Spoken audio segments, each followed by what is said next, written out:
తెలుగుదేశం ప్రభుత్వానికి వ్యతిరేకంగా ఎస్పెషల్లీ లోకేష్ నిర్ణయాలకు వ్యతిరేకంగా కొన్ని సోషల్ మీడియా పోస్టులు పెద్ద ఎత్తున ప్రొజెక్ట్ అవుతున్నాయి. ఈ మధ్యన బాగా వైరల్ కూడా చేస్తూ ఉన్నారు.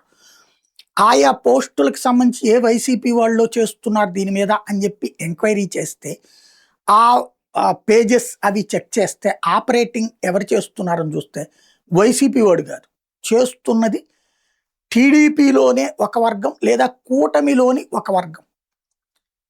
ఎవరు ఏంటి దీనికి వీళ్ళ ఉద్దేశం అన్నది కొన్ని వెరిఫై చేస్తే షాకింగ్ నిజాలు బయటపడుతున్నాయి.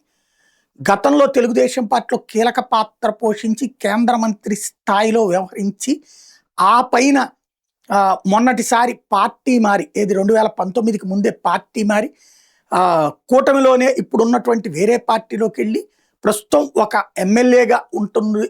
మంత్రి పదవి ఆశించి అది దక్కకపోవడంతో ఒకప్పుడు ముఖ్యమంత్రి పదవి కూడా ఆశించారట, లేదా చంద్రబాబు గారు వారసుడుగా కూడా ఆశించారట ఒక ఆయన కొన్ని సోషల్ మీడియా సంస్థల్ని, కొంతమంది సోషల్ మీడియా హ్యాండ్లర్స్ తెలుగుదేశంలో కట్టర్ నాయకుల్ని కూడా మేనేజ్ చేస్తూ వాళ్ళకి ఆర్థికంగా ఫీడింగ్ ఇస్తూ వాళ్ళకి సంబంధించినటువంటి సోషల్ మీడియా ప్లాట్ఫారాలని ప్రమోట్ చేసి పెడుతూ దానికి మంత్లీ ఎక్స్పెండిచర్ ఇస్తూ వాళ్ళ చేతన ఈ ట్వీట్లు లోకేష్ని అసమర్థుడిగా చూపించే ప్రయత్నం చేస్తున్నారన్నది ఇప్పుడు టీడీపీ గమనించింది.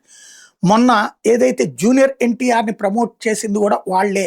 అసలు జూనియర్ ఎన్టీఆర్ ఇన్వాల్వ్ కాకపోయినా సరే జూనియర్ ఎన్టీఆర్ వచ్చేస్తున్నాడని ప్రొజెక్ట్ చేసింది కూడా వాళ్లే, ఆయనకి సంబంధించినటువంటి అనుబంధ విభాగాలే అన్నటువంటి మాట ఇప్పుడు తెలుగుదేశానికి అర్థమైంది.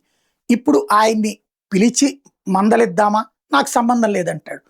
పోనీ మారతాడా అంటే మారడు. ఏం చేయాలో అర్థం కాక తలపట్టుకోవాల్సిన పరిస్థితి.